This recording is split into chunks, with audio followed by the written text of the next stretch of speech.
Hi, we are here at the Modern Salon Artist Connective in New York City, and this is my partner, Stephanie Hodges, and she just finished some beautiful Vivids. So what is your tip of the day?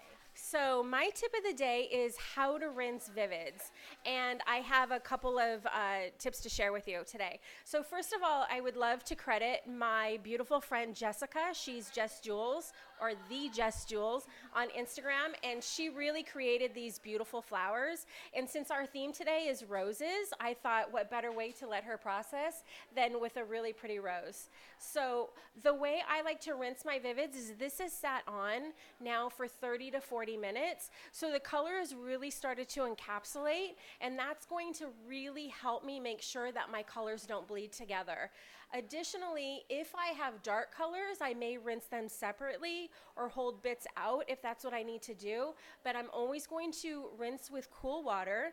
And then because this is Pulp Riot, there's no shampoo needed, and I will condition as necessary. So we'll go ahead and get started. So lean back, perfect.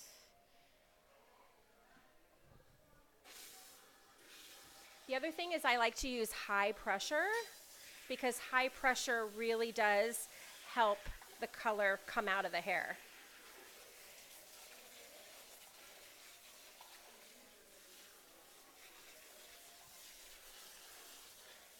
So as you see, as we're rinsing, nothing is melting together.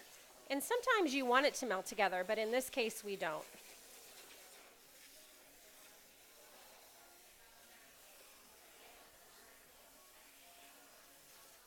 So remember, high pressure, cool water, and let the color process for its full time. Awesome. So where are you from and how can we find you? I am from Southern California in a town called Westlake Village. I'm at a salon called Cleo Hair Salon, and you can find me on Instagram at Steph Styles. That's 2 H's in the middle. And I'm Haley Garber, aka Beauty by Haley Garber on Instagram, and we'll see you soon.